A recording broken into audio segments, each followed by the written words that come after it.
reprimido por 2 vezes em sua história por causa das leis do Estado.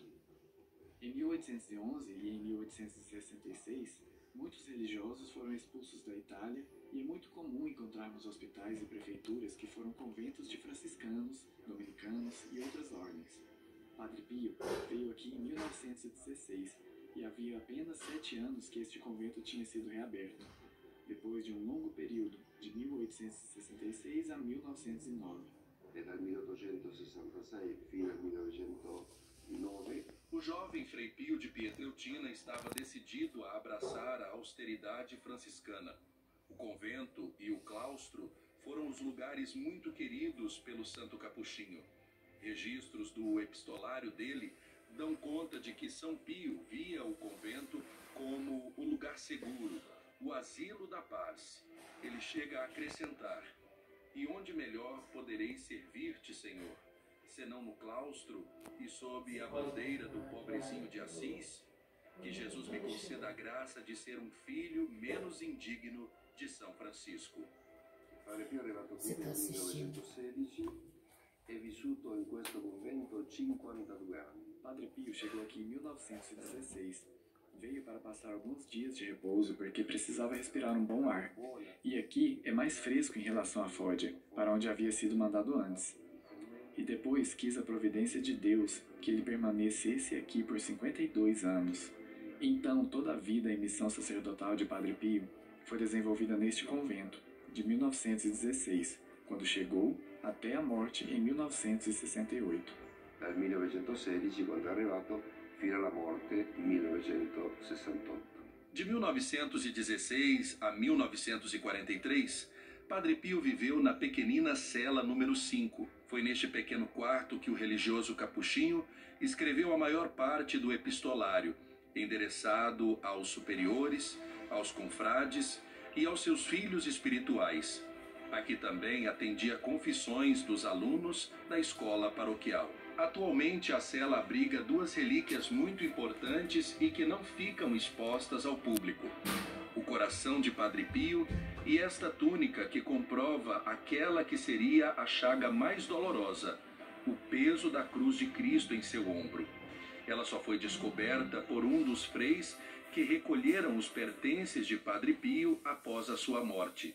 Além disso, muitos anos antes, Padre Pio havia recebido a visita do então padre Karol Wojtyła e, na ocasião, revelou a ele a existência dessa chaga e também profetizou que ele se tornaria o Papa João Paulo II. O refeitório do convento de San Giovanni Rotondo ainda guarda com reverência o lugar onde Padre Pio se sentava para fazer as refeições. Aqui, com a comunidade dos frades capuchinhos, ele descansava e se alimentava para estar melhor disposto ao serviço junto aos seus filhos espirituais. Ecco, Padre Pio ha vissuto la vita dei frati in pieno, cioè lui non aveva nessun tipo di... Padre Pio viveu a vida de frade em tudo, de forma plena, sem nenhum tipo de privilégio.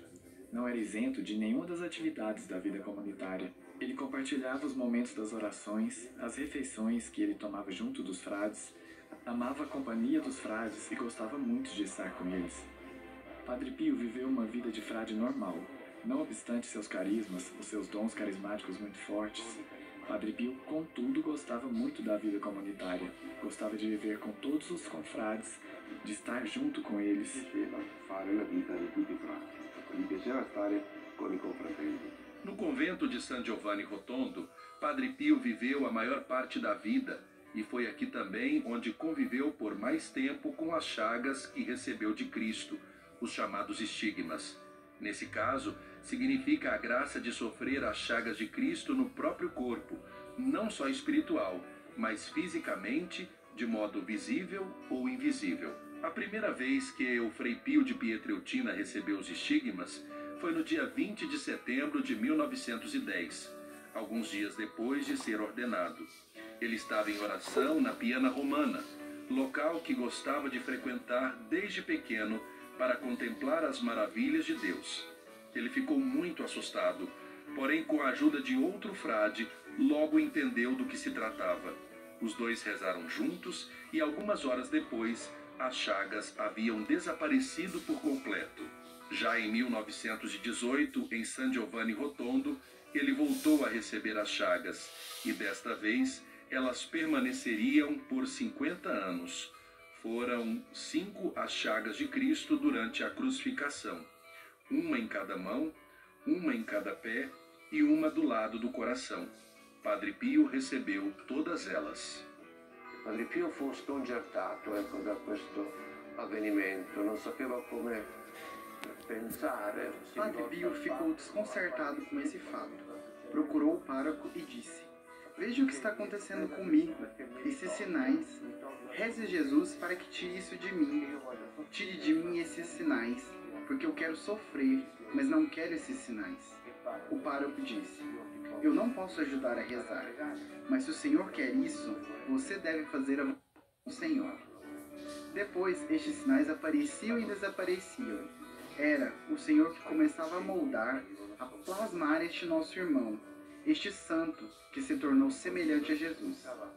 Quando Padre Pio teve os estigmas perfurados nas mãos e nos pés, e quando a notícia se espalhou, o pároco disse: vocês sabem somente agora? Era 1918. Eu já sei há 8 anos. Padre Pio já portava esses sinais visíveis em que apareciam e desapareciam. Assim era também depois quando Padre Pio tinha os estigmas perfurados. Havia sempre uma transformação. Pareciam que pouco a pouco iam desaparecer e depois recomeçavam de novo. E ficaram assim por 50 anos. Era sempre una trasformazione, sembrava che pian piano fosse guarissero, poi ricominciavano di nuovo. Sono sempre rimasti poi questi segni per 50 anni. Foi em 5 de agosto de 1918 que Padre Pio recebeu do Senhor o dom da transverberação. É uma experiência que, antes de qualquer coisa, acontece na alma.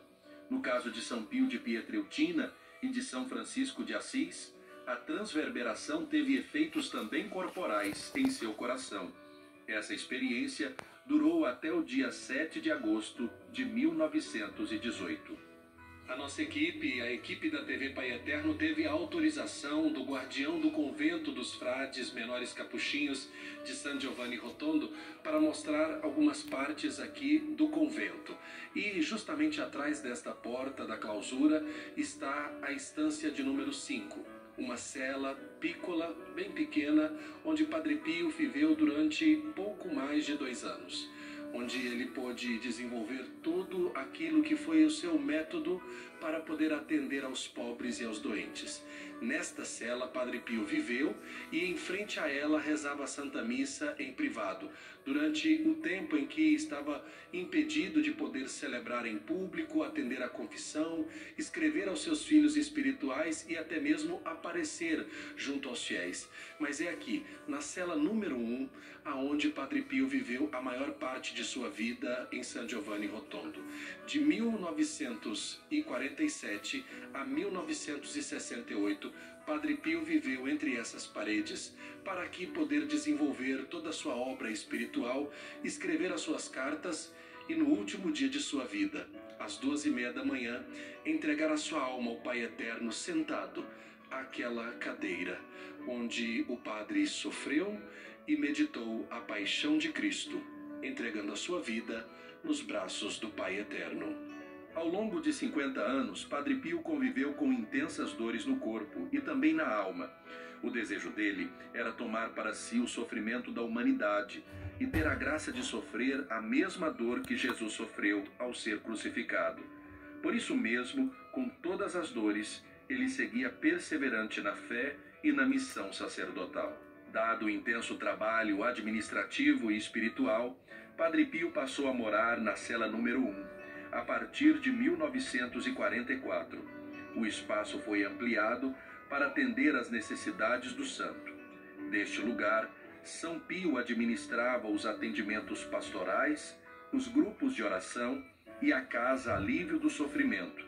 O local está como na noite que Padre Pio aqui acolheu a irmã Morte, na madrugada do dia 23 de setembro de 1968.